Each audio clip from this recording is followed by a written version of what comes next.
these are 5 things I'm doing as a 2026 bride. This is going to be Bachelorette edition.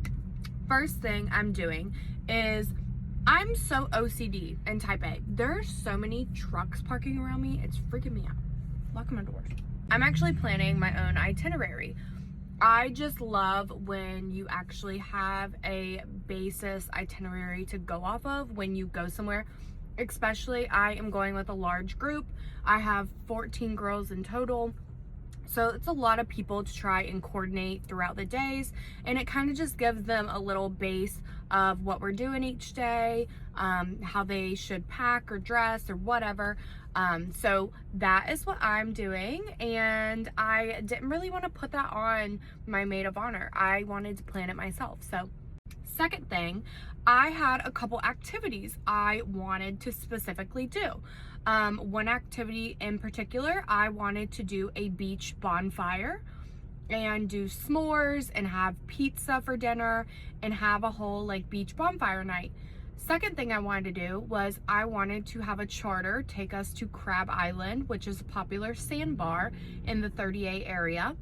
And that was just 2 things I really wanted to do. So instead of having your bridesmaids pay for that and like split it up and have them have this big cost, I actually took the cost. I know it's not really traditional, but I didn't want them to stress over money or anything. I tried to make it as cheap as possible for them to enjoy themselves.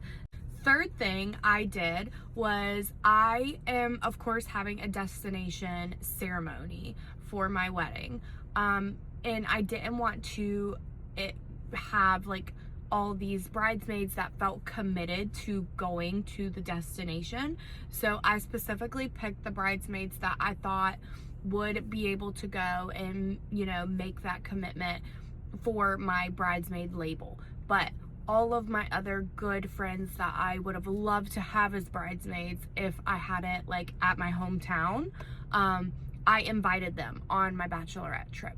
So I have everyone I love still celebrating me at my bachelorette, but you know, they don't have to have that crazy bill of going to the destination wedding and feeling committed to that as being my bridesmaid. Third, or what am I at, fourth thing I did, I think that's what I'm at, is my mom is my maid of honor, and self-explanatory, she's literally my A1 day one bestie for life. Love her. So she actually ended up inviting a couple of her best friends to come on my bachelorette.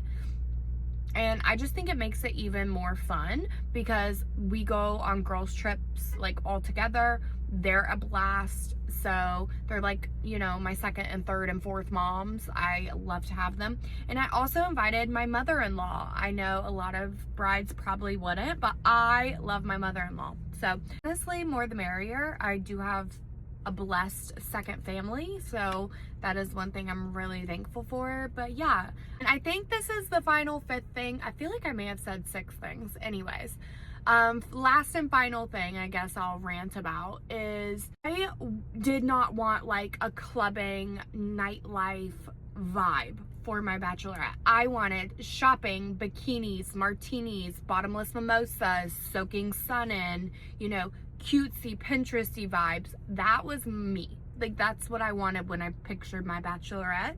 So I looked at multiple different places with my sister-in-laws, and we kind of figured out what I wanted for my vibe, and I ended up picking Santa Rosa, Florida, which is in the 30A area.